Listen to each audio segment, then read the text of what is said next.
anger is not always wrong. Hindi porket nagagalit ka, mali ka na kagad. Anger could be righteous. Even God gets angry. Kahit ang Diyos nagagalit, He is angry at unrighteousness rather. Galit ang Diyos sa injustice. So hindi masamang magalit. Pero kapag yung galit ay na-mishandled, kapag ang galit ay na-misuse, kapag ang galit ay na-mismanage, doon siya nagiging kasalanan. Let me repeat. Anger is not wrong, but your response to that feeling of anger could be sinful.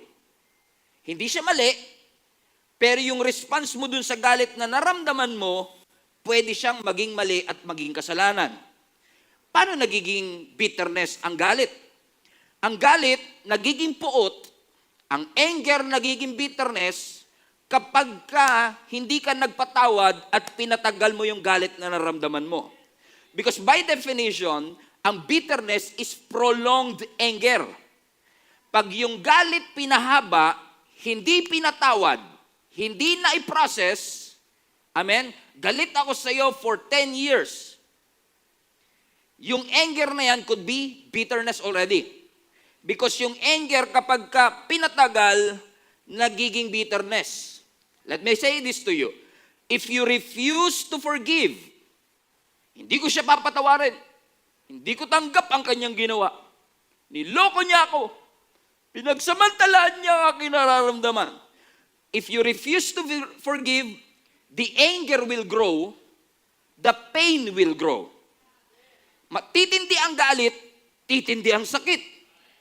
At dati, konting galit lang, pero habang tumatagal, ayaw mo siya makita dati, pero ngayon, makita mo lang yung pangalan niya sa Facebook, ayaw mo na.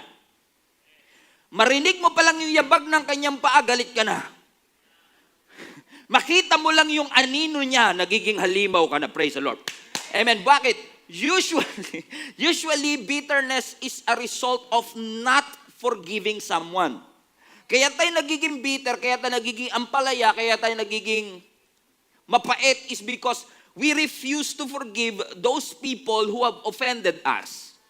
Yung resentment naging bitterness, at madalas, yung bitterness, meron kang desire na makapaghiganti. Hindi ako mapapanatag hanggat hindi ako nakakaganti. An eye for an eye, a tooth for a tooth. Niloko niya ako, lolokohin ko siya.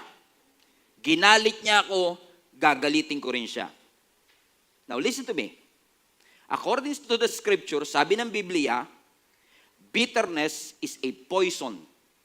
Bitterness is the poison of your life. It poisons your heart. In fact, ang bitterness is from the word venom, kamandag. Venom, kamandag ng ahas. If you have bitterness in your heart, para kang may venom, may kamandag sa iyong puso. At ang base sa aking assessment, one of the saddest and miserable people on earth are bitter people. Kapag bitter, laging malungkot, laging miserable ang kanilang buhay. Hindi lang naapektuhan ng kanilang puso, even their physical bodies are affected by bitterness.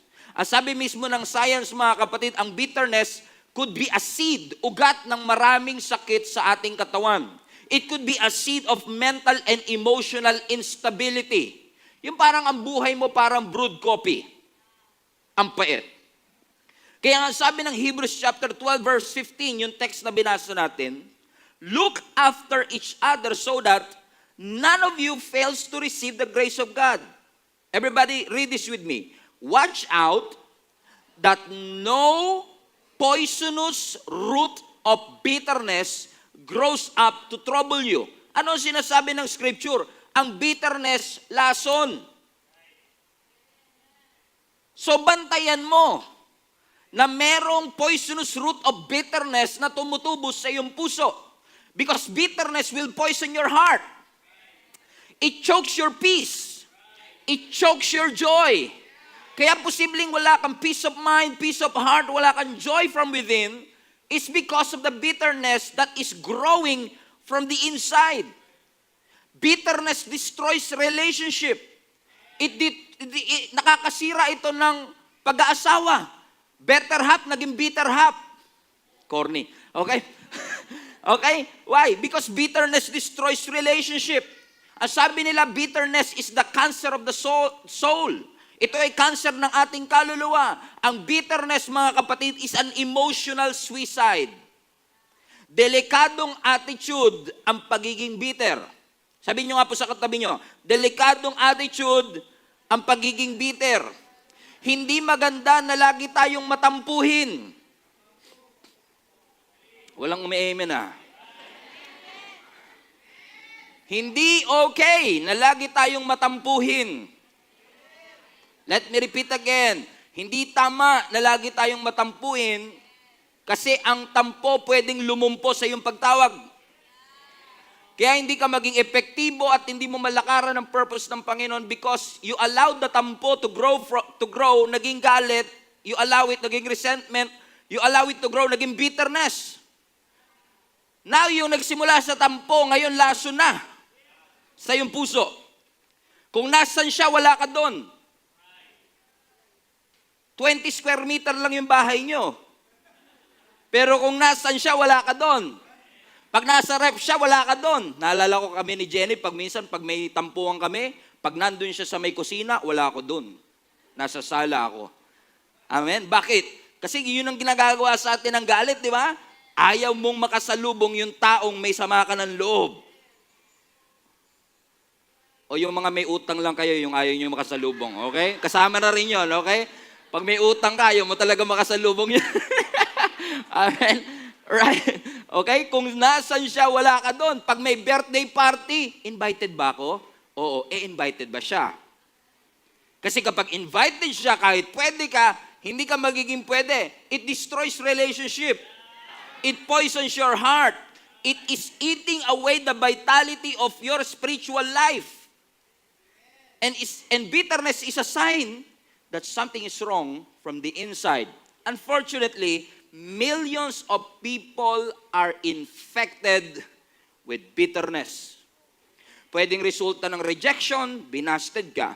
Rejection, di ka natanggap sa trabaho, hindi ka nakapag-abroad, o pwedeng ang bitterness ay resulta ng heartbreak. Yun, nag-apply ka sa abroad, hindi ka natanggap. Tapos ngayon, pag may nag-a-apply, huwag ka na mag-apply. Alam mo, kaya mo naman kitain dito sa Pilipinas. Yan yung mga kinikita mo dun sa abroad.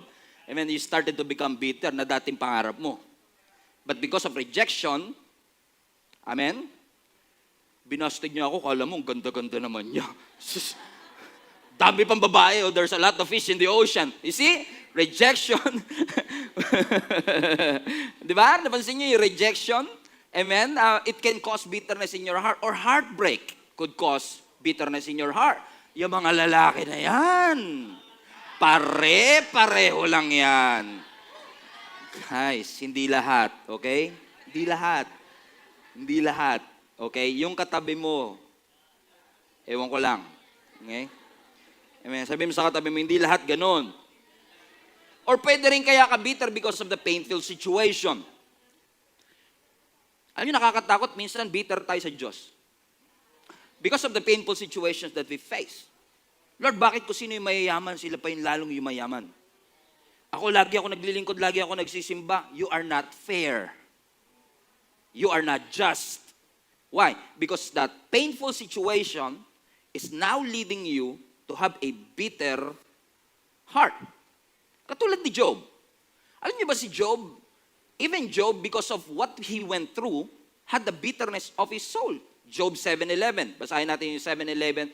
Gusto niyo ng trabaho sa 7:11? Job 7:11. Okay. Corny na naman. Okay. Job 7:11. Ang sabi ng scripture, therefore, I will not keep silent. Sabi ni Job, I will speak out in the anguish of my spirit. Everybody read. I will complain in the bitterness of my soul. Si Job mismo nagsabi nito, ha? Ang sinasabi ni Job, I will complain to the Lord through the bitterness of my soul. Dahil yung soul ko is so bitter, out of the abundance of my heart, the mouth will speak. Sinasabi mo yung laman ng iyong puso. Now, hindi ko masisisi si Job. Grabe naman kasi talaga nangyari sa kanya. 10 anak niya namatay, sabay-sabay.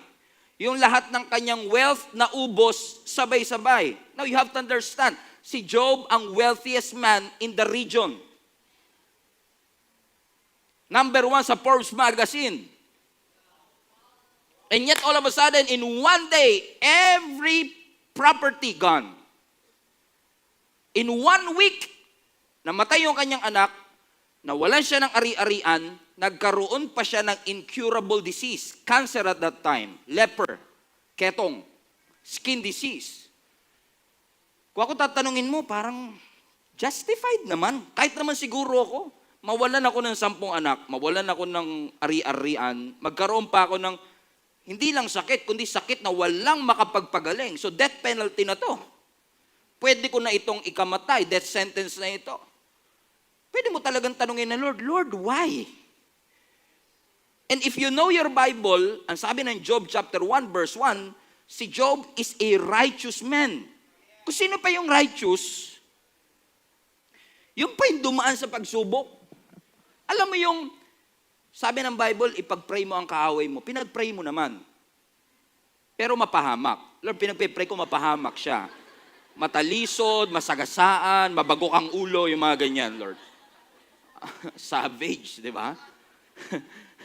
Pinag-pray mo naman. Pero, di ba, parang tingin kasi natin, yung mga masasamang tao, deserve nila yung masasamang bagay. Pero pag tinignan natin ang realidad ng buhay, minsan kung sino pa yung mababait, kung sino pa yung mahilig mang istorbo, alam mo yung nagbibidyo kayo hanggang 3:00, sila pa yung wala sa tono. Kasi yun, buti sana kung mala Sherin Reyes o mga Morissette, yung mga boses eh. Di ba? Yung sila lang nag-i-enjoy sa kanta nila. But anyway, what I'm trying to say is this, kung si Job lang ang tatanungin mo, meron siyang, kung ako tatanungin mo, meron si Job every right to get angry. Possibly get angry with God kasi even yung kanyang asawa that is supposed to help him, discourage him. Ang sabi ng kanyang asawa, sumpain mo na yung Diyos mo. What kind of support system is that? Even your friends, pinuntahan nga siya ng kanyang mga kaibigan para naman isisi sa kanya ang lahat. Kasalanan mo kasi yan. Baka may mga kasalanan ka hindi pinagsisisihan. Baka may pagkakamali ka sa Diyos. May kaibigan kayong ganyan? Marami. Maraming ganyan. Okay? Imagine ninyo yung senaryo ni Job. Kaya siguro maintindihan ko kung may bitterness talaga siya sa kanyang puso. Kasi even yung mga tao nakapaligid sa kanya is not supporting him. And I've realized lang, let me just say this to you, one of the greatest threat in your peace is people. Pansinin nyo, isa sa mga greatest threat sa peace natin, yung mga taong nakapaligid sa atin. Because people are going to hurt you. People are going to offend you. People are going to disappoint you as long as you live. Hindi ka lang mau-offend ng mga tao kung patay ka na. Pero hanggat buhay ka pa, the potential to get hurt is real. Everybody shout, hurt is real. Put that in the chat. Hurt is real. Because words will be spoken to you. Actions will be taken that will hurt your feelings. As long as involved ang tao, involved ang friction. As long as involved ang tao, involved ang misunderstanding. Involved ang sakit. Involved ang tension. Involved ang galit. Nandyan na talaga siya. Hurt is real. So we are not going to discuss today the obvious. What God wants to do for us today is for us to pinpoint nasan ang ugat ng lahat ng galit na meron tayo. Kung bakit 6:30 pa lang ng madaling araw, mainit na kagad ang ulo niya. May kilala ba kayong ganon? Amen? Because if you don't deal with the root, your soul will deteriorate. Kahit magbago ka pa, kahit i-replace mo pa, you cannot change it unless you deal with the root. Tanggalin mo mismo sa pinaka-ugat. Amen. Nangyari na po ba sa inyo to na meron kayong family member na galit sa inyo, wala naman kayong ginawa? Kasi nga wala kang ginawa eh. Hindi, joke lang. Alam mo yon? Alam mong hindi ikaw yung source ng kanyang galit, pero ikaw lang yun na pagbuntunan sa Tagalog. Napagbuntunan nung kanyang galit. So ang tanong mo kagad, ba't ka ba galit? Because we want to address What is the root? Para ako lang yung nagigilty rito, ako lang yata yung nagagalit and everything. And unfortunately, in our day and age, maraming mga motivational speaker will teach you how to control your anger. Kasi ngayon, imbis na theology, ideology na lang.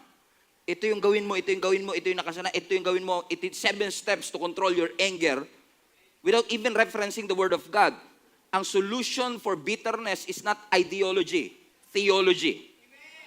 It should be theology. Naalala ko si Naomi. Okay? Si Naomi, mga kapatid, ay mother-in-law ni Ruth. Nakaranas sila ng severe famine sa kanilang lugar sa Bethlehem. At dahil nakaranas sila ng severe famine, na-force sila ngayon na pumunta ng Moab. By the way, kung di nyo alam ang Moab is a territory of the enemy. Kasi minsan pag gutom ka na, kahit sa kaaway mo, kakain ka. Okay? Kasi nandun lang yung source of food. So pumunta sila sa Moab, a mistake by the way, para kumuha ng food. Habang nasa Moab sila, ang sabi ng scripture, yung asawa ni Naomi na sa Elimelech namatay. Nabiyuda siya. Plus, listen to me, hindi lang siya namatayan ng asawa, yung kanyang 2 anak, isa doon asawa ni Ruth, yung kanyang 2 anak namatay din. So lahat ng lalaki sa buhay niya namatay. Lahat ng source of provision and protection namatay. And she's angry at the Lord. Kasi lahat ng sources of protection and provision, kasi pag widow ka at that time, parang death sentence na rin. Walang tutulong sa iyo. You cannot work. So wala kang sariling kabuhayan unless may magpakain sa iyo. So wala siyang source of food, wala siyang source of provision, nagalit siya. And then, sabi niya kay Ruth, tsaka yung isa pang asawa ng kanyang anak, iwanan niyo na lang ako. Balik na kayo sa mga nanay ninyo kasi hindi ko na kayo kayang buhayin. Pag hindi kayo nakapag-asawa, mas magiging miserable pa buhay niyo compare sa akin. So yung isang asawa, umuwi, pero si Ruth, sabi niya, hindi kita iiwan. Sabi niya kay Naomi, your people will be my people. Amen? Sasama ako sa iyo, kahit ano mangyari sa iyo. So sinamahan siya ni Ruth. Kaya si Ruth at si Naomi, dikit yan. Close yan sila. Okay, sinamahan siya ni Ruth. Ngayon, ang sabi ni Naomi, okay, ang gawin natin, balik tayo sa ating hometown. So galing sila ng Moab, namatayan siya ng asawa at 2 anak sa lugar na yon. Gusto na nilang bumalik ngayon sa Bethlehem. Now, this is where it gets interesting. Pagbalik nila ng Bethlehem, nasalubong siya ng mga dati niyang kapitbahay. Ang sabi sa kanya, Naomi, ikaw ba yan? Tignan niyo response ni Naomi. When they arrived in Bethlehem, the whole town was stirred because of them. And the woman exclaimed, can this be Naomi? Verse 20. Don't call me Naomi. Call me Mara. Now, Mara means bitter. Kaya Mara Clara. Oh, may pinalaya. Praise the Lord. Yung iba sa inyo, yun lang ang kailangan. Pwede na. 10 years of wisdom. Amen. Sabi niya, call me Mara because, tingnan niyo to, kanino niya sinisi? Because the Almighty has made my life very bitter. Watch this, verse 21. I went away full, but the Lord has brought me back empty. Not true, by the way. Why call me Naomi? The Lord has afflicted me. The Almighty has brought misfortune upon me. Now listen, namatayan siya ng 2 anak, nawalan siya ng asawa, bumalik siya ngayon sa Bethlehem. Ang sabi ng mga kanyang kababayan, uy, si Naomi bumalik. Ikaw ba yan? Sabi niya, huwag niyo akong tawagin Naomi. Tawagin niyo akong bitter. Because Naomi means sweet and pleasant. Okay? Sabi niya, huwag niyo akong tawagin sweet. Hindi tayo close. Huwag niyo akong tawagin pleasant because what happened to me is not pleasant. Call me bitter. Now, it's interesting to me that sometimes we want to be identified with our circumstances. You fail, but you are not a failure. Ang sabi ng mga kapitbahay niya, ikaw na ba yan? Ang sabi niya, huwag niyo akong tawaging pleasant. Tawagin niyo akong bitter. Self-admission. Siya mismo ang tumawag ng bitter sa kanyang sarili. She was so angry with God and her situation na ayaw niyang magpatawag ng Naomi. Ayaw niya magpatawag ng sweet. Now, I don't know kung how true it is. I'm trying my best to research. Pero pakiramdam ko, ito lang yung unang beses na ang ganda na ng pangalan mo sa Bible, pinapangit mo pa. Kasi sa Bible, pag pangit, pinapaganda ni Lord. Usually, ganun eh. Parang ito lang yung nakita ko sa Bible na ang ganda na ng pangalan mo, pinapangit mo pa. Pleasant na, sweet pa, ayaw niyang i-declare. Alam niyo, di ba lagi ko tinuturo sa inyo, kahit hindi maganda ang buhay, i-declare niyo kung ano yung gusto niyo makita in the future. Huwag niyo i-declare kung ano, pero siya hindi. Tingnan niyo buhay ko. The Lord has afflicted me and brought misfortune in my life. I don't deserve to be called Naomi. Call me bitter. Kaya ko na-realize that bitterness is a choice. You cannot control what happens in your life, but you can control your response to what is happening in your life. Hindi niya makokontrol na namatay yung kanyang asawa at 2 anak. Pero teka lang, yung papalitan mo pa yung pangalan mo at hayaan mong mag-declare pa ng bitterness ang ibang tao sa buhay mo, choice mo yun. Bitterness is a choice. Kumbaga, hindi natin minamaliit ang nangyari kay Naomi, pero yun yung nagsilbing focus ng kanyang buhay. Wala na siyang makitang magandang future. Ginawa mo na sa akin yan, hindi ko na nakikita ang reconciliation in the future. Friends, over na tayo. Sinira mo ang 3 taong pagkakaibigan natin. Hindi na kita papansinin. Kadugo pa naman kita. Ginawa mo sa akin yan. Pera lang yan, pinag-aawayan pa natin. Negosyo lang yan, pinagtatalunan pa natin. Hindi na kita babatiin. Parang totoo, no? Because bitterness is a choice. Hindi ko sinasabing mali ang magalit, pero wag mong gawing bida sa buhay mo ang bitterness. It will poison your life. At ang nakakalungkot dito, sino ang sinisi ni Naomi? Yung Diyos. Si Lord ang may kagagawan nito. Si Lord ang may hatid nito. He brought misfortune in my life. Actually, pag pinag-aralan mo yung buong statement na yun, parang lumalabas na at least 4 times niyang sinisi ang Diyos. At least 4 times. Si Lord ang may kagagawan nito. Si Lord ang may gawa nito. Which made me realize, teka lang, hindi ba yung buhay pa siya at hindi ba gracious pa rin ang Panginoon kahit na may mga misfortune na nangyayari sa ating buhay? Na posible na kaya tayo nagiging bitter, hindi lahat, pero posible po kaya tayo nagiging bitter is because we lose sight of the grace of God in our life. We lose that perspective na oo, may ginawa ang taong mali sa buhay ko, pero ang Diyos mabuti pa rin sa buhay ko. What they did to me is wrong, but that made me strong. Perspective. Don't ever lose sight of the perspective that God is gracious in your life. Look at the text that we are reading again. Sa Romans 12:15. Di ba sabi doon, Hebrews 12:15 rather, look after each other so that none of you fails to receive the grace of God. And usually, one of the reasons why we are bitter is because we fail to see the grace of God. We lose sight of the perspective na ang Diyos nga pinatawad ako hindi ako makapagpatawad. I'm not judging you. I'm just saying, wag mong tatalanggalin sa iyong kaisipan that God is gracious. Ang buhay na punong-puno ng pait ay posible kapag nawalan ka ng perspective na ang Diyos ay gracious at forgiving sa ating buhay. Look at everything that God has done in our life, and yet we fail Him 1,000 times, 1,000,000 times.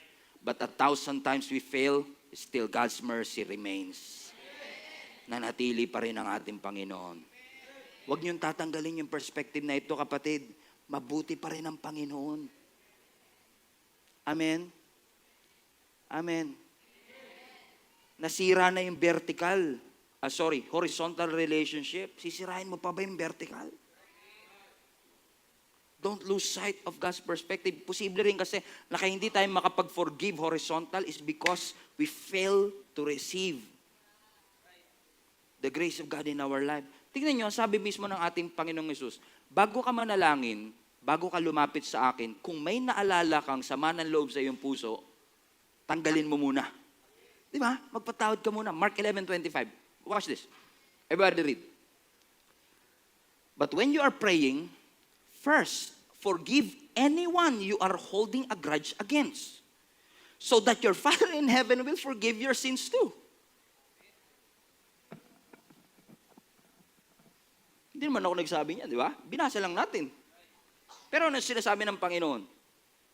Ano ulit sinasabi ng Panginoon? Bago kayo manalangin, bago kayo lumapit, patawarin niyo muna lahat ng mga taong meron kayong sama ng loob. Wala naman ganyan, Lord. Ano ko naman naiintindihan mo kung ano ginagawa nila eh. Tama? I have a case to you. I have a case na posibleng meron tayong mga unanswered prayer. Is because of the unforgiveness in our heart. I'm not saying lagi, but I want to present a case to you na posibleng kaya tayo may mga unanswered prayer is because we fail to address what's inside our heart. Kasi kung titingnan mo ang context ng Mark 11:25, I want to show you the context of Mark 11:25. Kasi ang context ng Mark 11:25, famous verses. Okay? Let's go to Mark 11:22 first. Basahin natin 22 hanggang 25. Everybody read.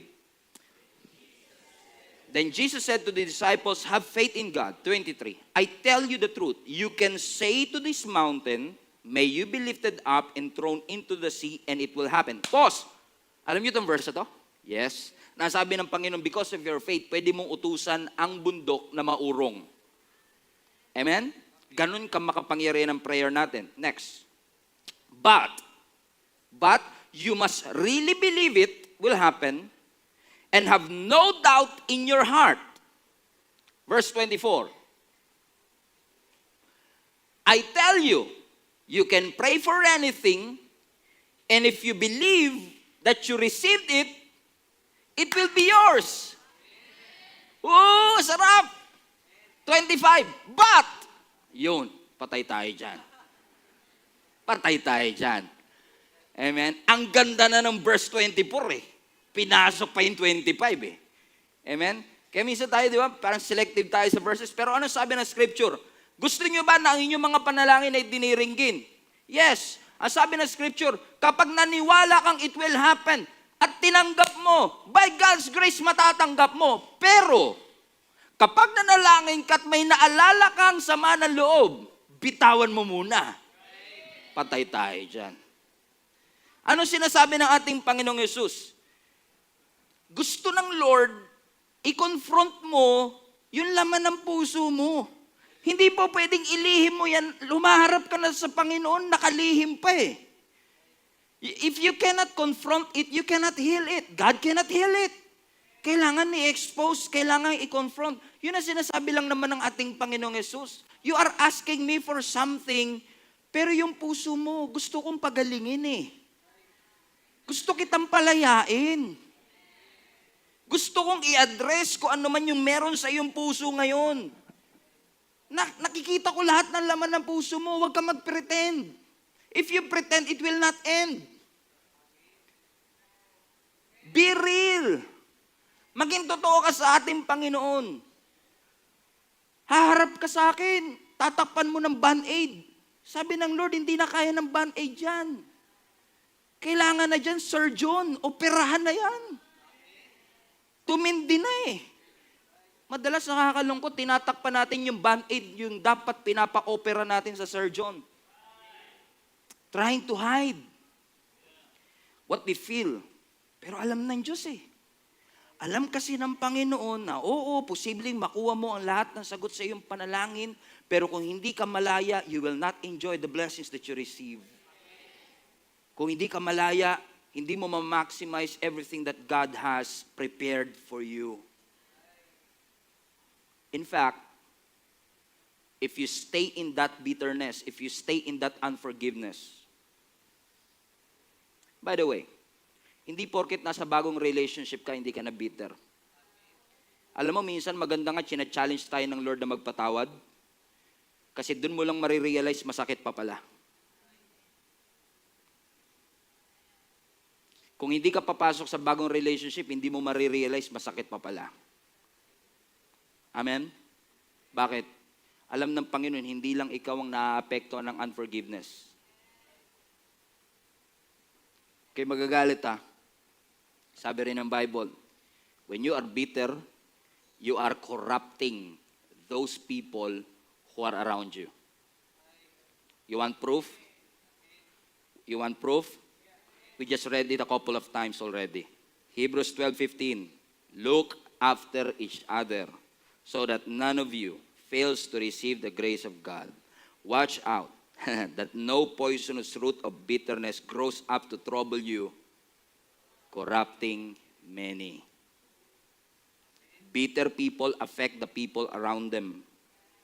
Ang bitterness nag-a-appear as anger, nag-a-appear as slander, pinagchichismisan nyo, rage, irritability, obsessed to revenge, obsession for revenge, or obsessed to get even, pessimism, fault-finding. Dahil galit ako sa kanya, dapat ikaw best friend kita, galit ka din sa kanya. Diba? Pansinin yun? Pag galit ka sa isang tao, pag sinira ko sa iyo ngayon na galit ka sa kanya, hindi pwedeng patas ka. Kailangan galit ka din sa kanya because you want other people to hate the people that you hate. Napansin niyo ba yan sa bitterness? At pansinin niyo yung mga taong bitter, kahit anong kwentuhan niyo, kahit ang kwentuhan niyo tungkol sa solar system, mapupunta siya dun sa galit niya. Correct? Napansin niyo, ang galing niya mag-transition. Nagtaka, paano tayo napunta dito? Kanina, solar system pinag-uusapan natin. Kasi pangalan niya Mars. Si Mars pinautang mo. Okay.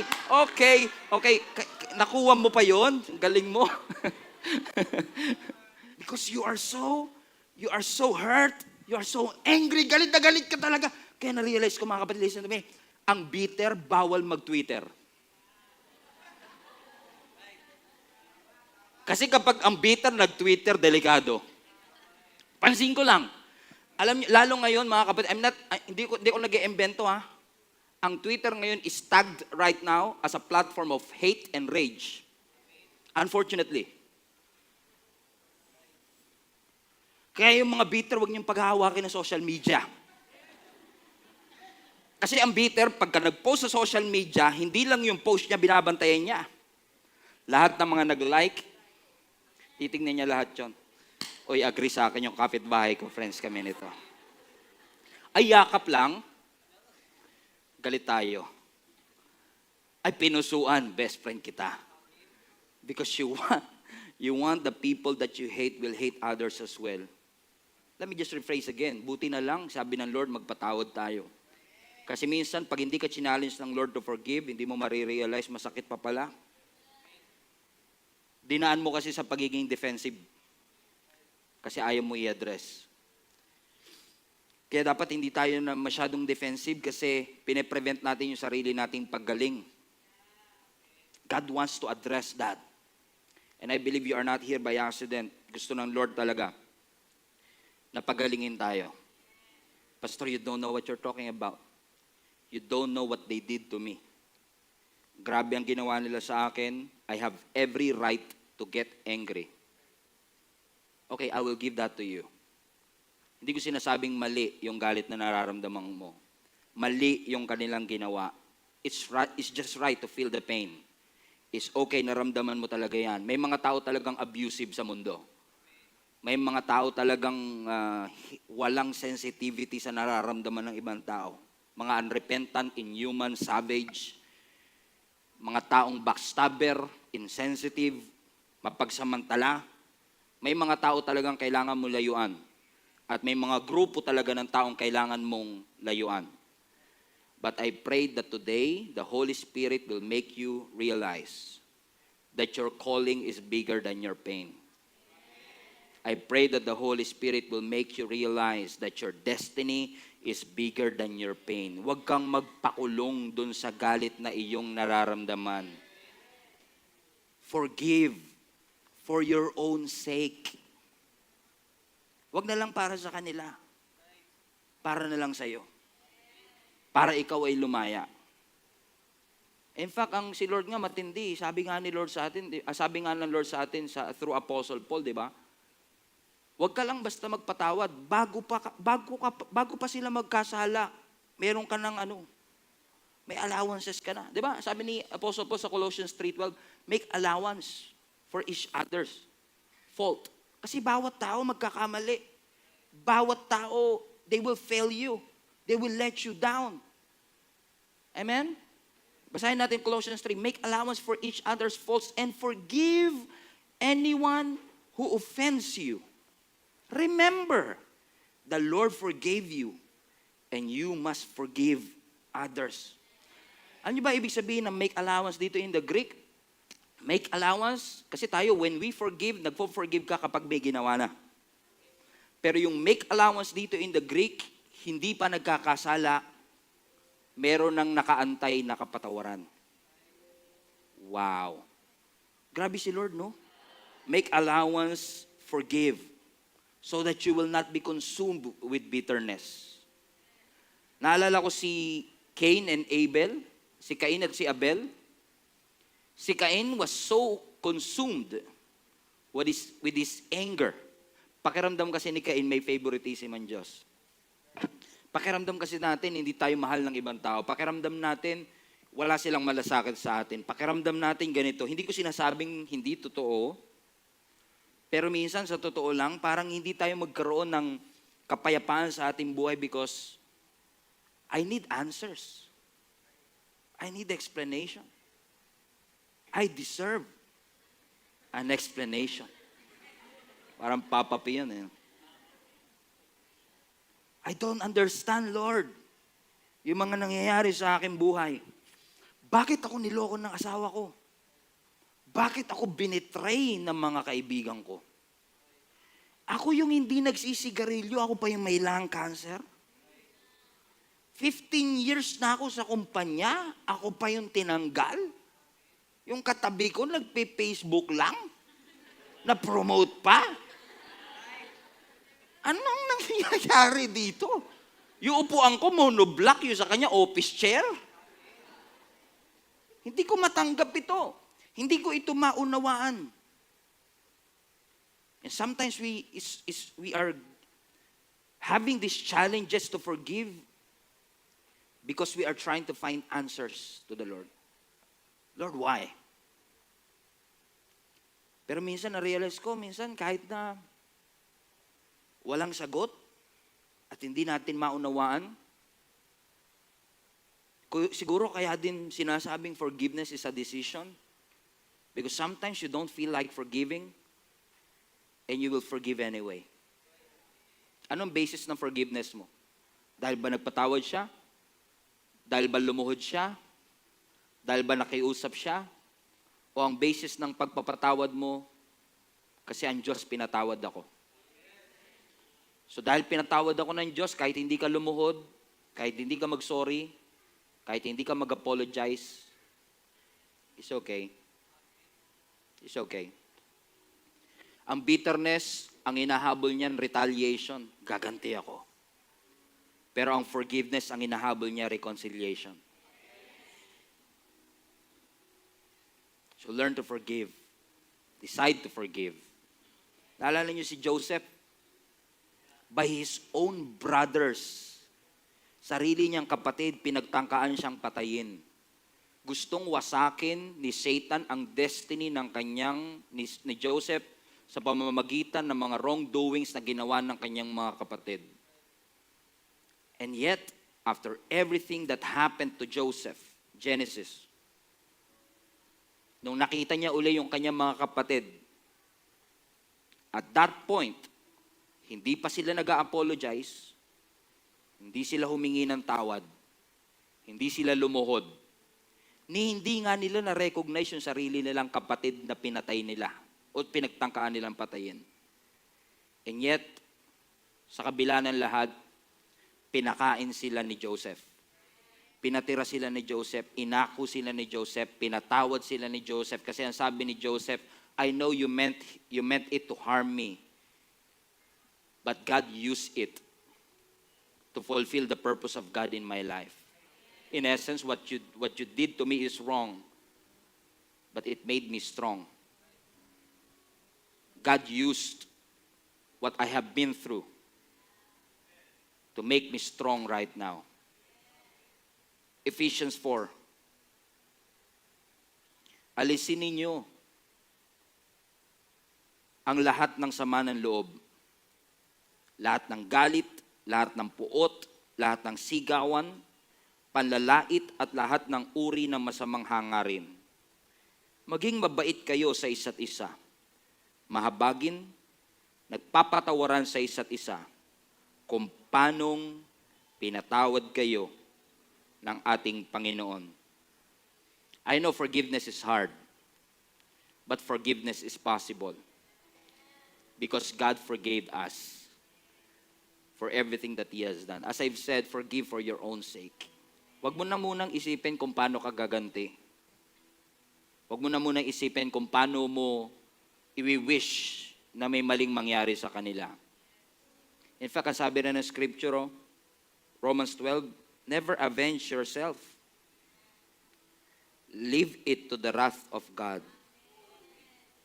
For it is written, vengeance is mine and I will repay you, says the Lord.